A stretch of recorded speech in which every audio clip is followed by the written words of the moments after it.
മഴത്തോരും മുൻപേ പുതിയൊരു എപ്പിസോഡിലേക്ക് വീണ്ടും എല്ലാവർക്കും സ്വാഗതം. സ്നേഹനികേതനത്തിന്റെ മുറ്റത്തൊരു കാർ വന്നു നിന്നു. കാറിൽ നിന്ന് ശിവശങ്കര മേനോനും ഗംഗാധര മേനോനും ബബിതയും ഇറങ്ങി. അവതക്കുട്ടിച്ചായൻ വരാന്തയിലേക്ക് ചെന്നു. വന്നിരിക്കുന്നത് ആരൊക്കെയാണെന്ന് അയാൾക്ക് മനസ്സിലായി. ബബിതയുമായി അടുത്ത പരിചയമുള്ളതിനാൽ അയാൾ അവളുടെ അടുത്തേക്കാണ് ആദ്യം ചെന്നത്. ബബിതയുടെ കൂടെ വൈജയന്തിയുടെ ആങ്ങളമാരെയും കണ്ടതിനാൽ അയാൾ ആകാംക്ഷാഭരിതനായിരുന്നു. അവതക്കുട്ടിച്ചായൻ ചോദിക്കുകയാണ്, നിങ്ങൾ എവിടെയെങ്കിലും പോയിട്ട് വരുന്ന വഴിയാണോ? ഗംഗാധര മേനോനാണ് മറുപടി പറഞ്ഞത്. അല്ല, ഞങ്ങൾ നേരെ ഇങ്ങോട്ട് തന്നെ വന്നതാ. പെട്ടെന്ന് ബബിത ചോദിക്കുകയാണ്, വല്യപ്പച്ചനെന്താ ഒരു സംശയം പോലെ?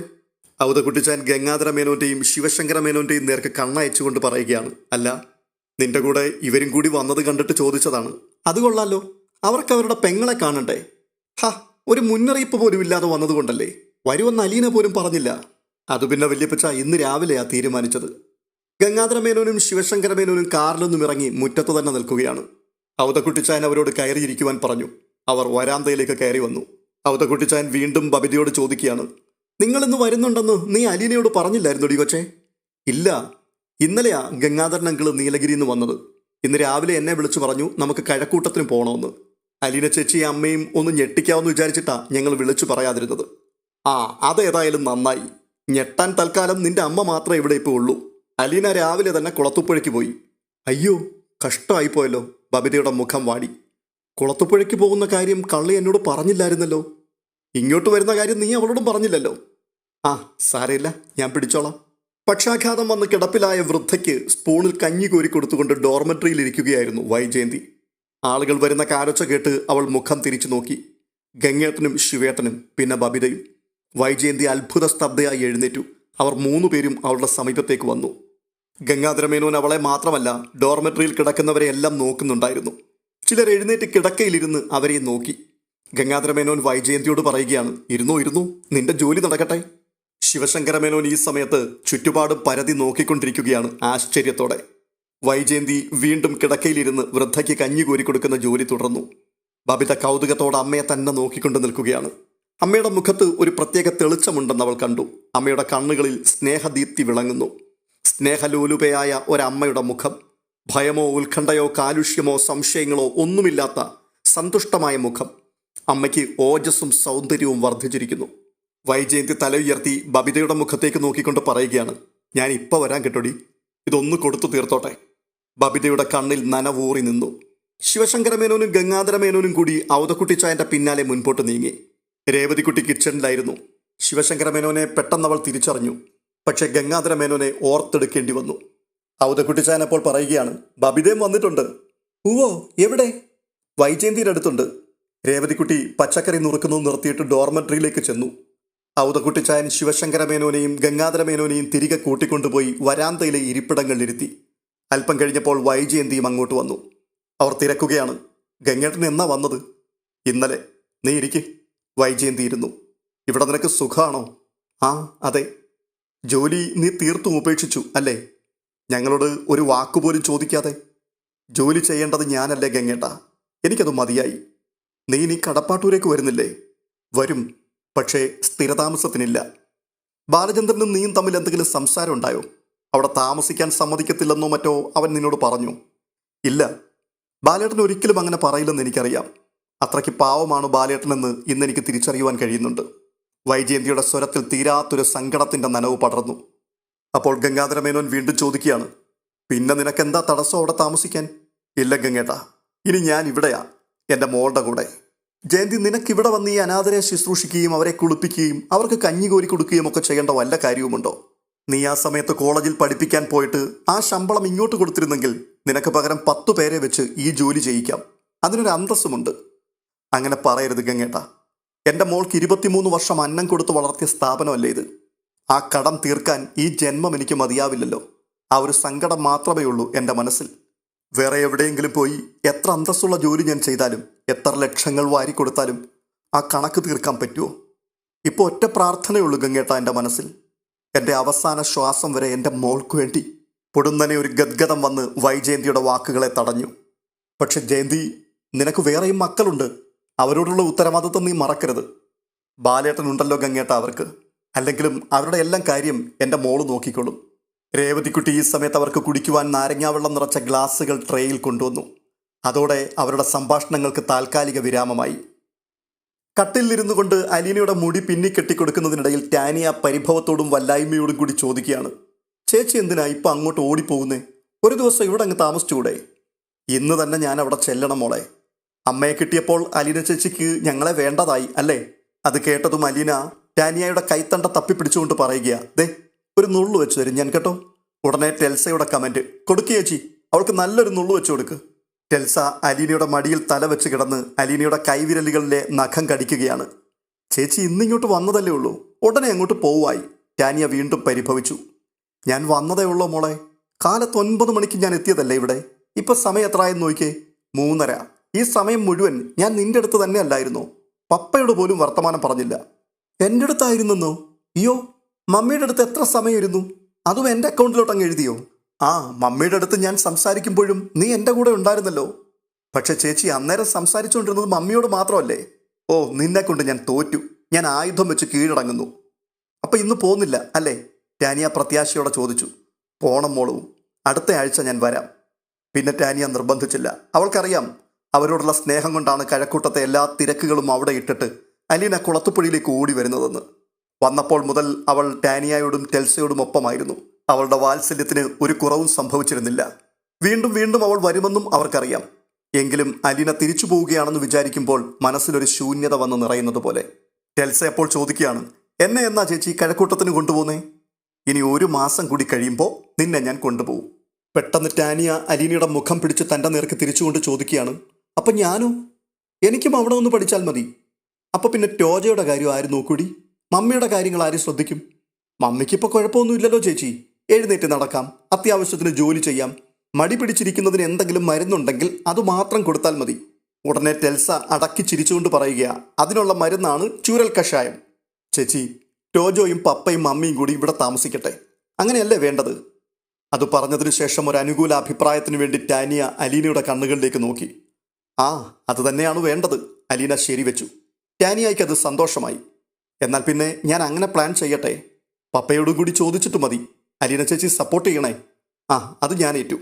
അലീന ടെൽസയുടെ തല പിടിച്ച് തൻ്റെ മടിയിൽ നിന്നും ഉയർത്തി അവളുടെ കവിളത്ത് ഒരു ഉമ്മ കൊടുത്തിട്ട് പറയുകയാണ്, എനിക്ക് പപ്പയുടെ അടുത്ത് ഒരു കാര്യം പറയാനുണ്ടായിരുന്നു, ഇപ്പം വരാവേ. അവൾ കട്ടിൽ നിന്നും എഴുന്നേൽക്കുമ്പോഴേക്കും മൊബൈലിൽ ബബിതയുടെ കോൾ വന്നു. അലീന ചേച്ചി, ഞാനിപ്പോൾ എവിടെ നിന്നായിരിക്കും വിളിക്കുന്നതെന്ന് ഊഹിക്കാമോ? നീ ഇപ്പോൾ കടപ്പാട്ടൂര്, അല്ലാതെ എവിടെയാ? അല്ല. അല്ലെങ്കിൽ പിന്നെ കൊല്ലപ്പള്ളി. ആഹാ, രണ്ടും അല്ല.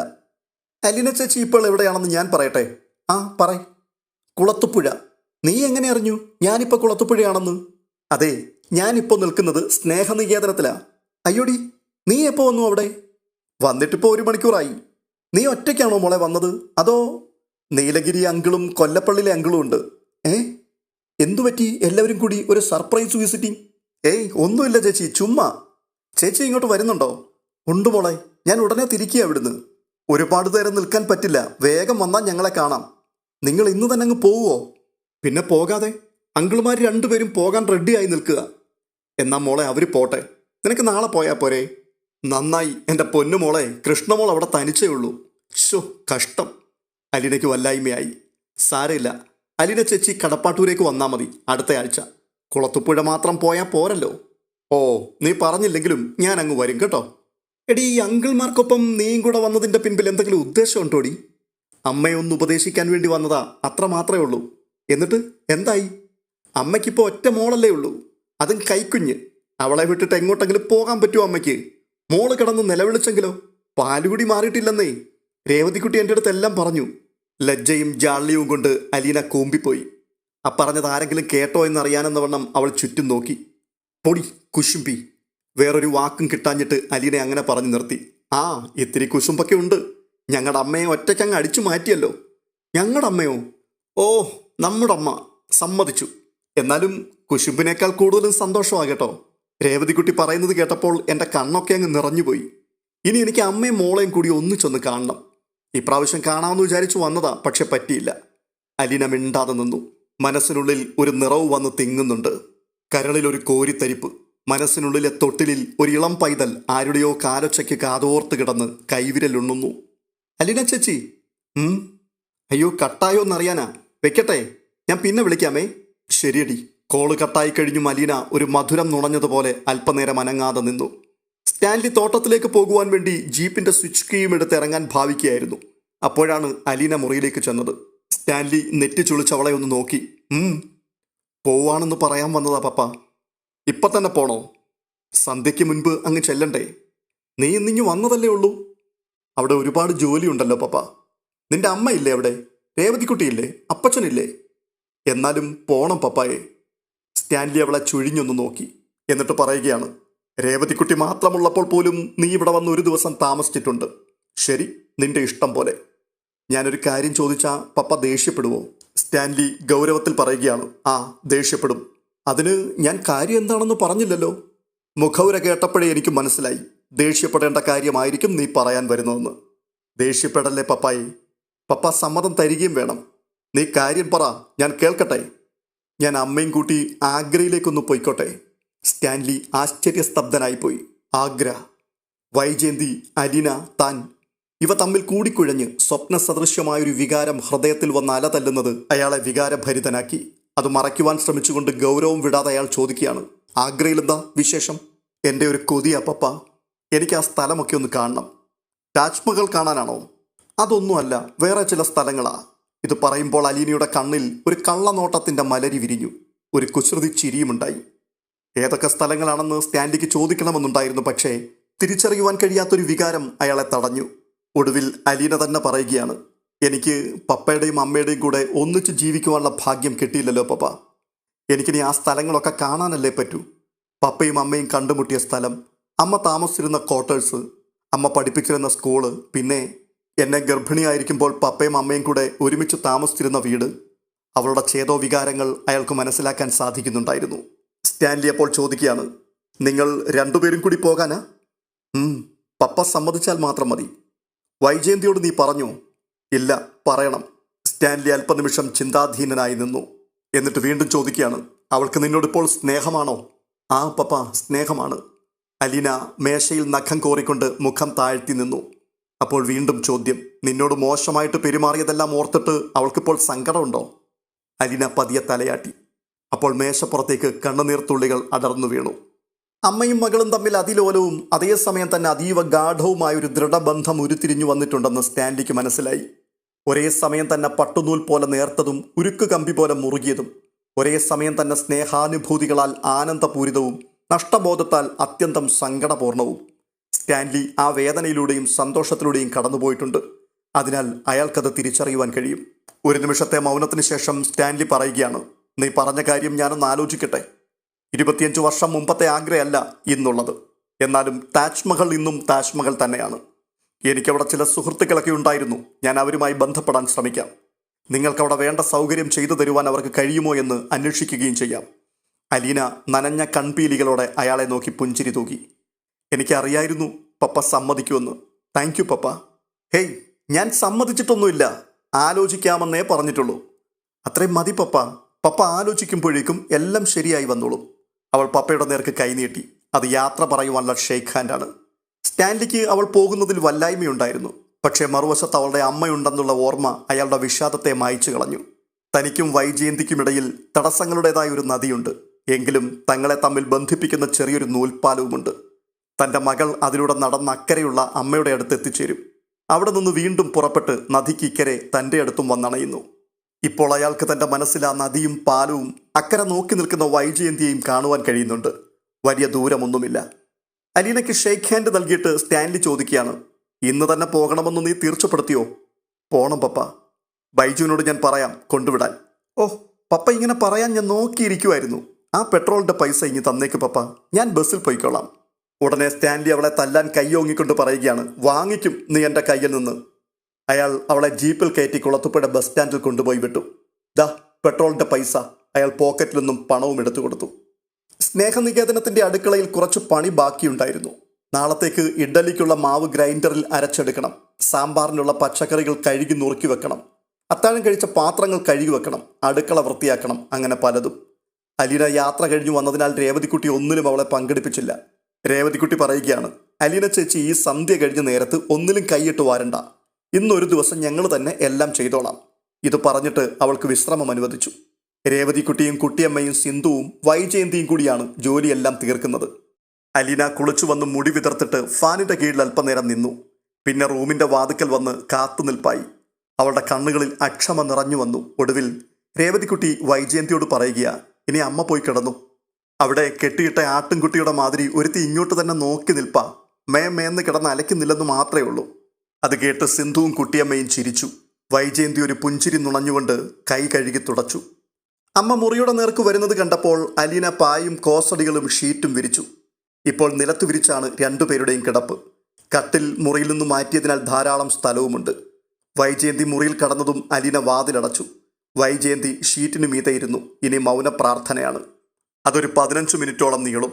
അലീനയും ആ സമയം കണ്ണുകളടച്ച് ധ്യാനത്തിൽ മുഴുകും. ലൈറ്റ് അണച്ച് കിടന്നു കഴിഞ്ഞാൽ ഇരുമ്പും കാന്തവും പോലെയാണ് അമ്മയും മകളും.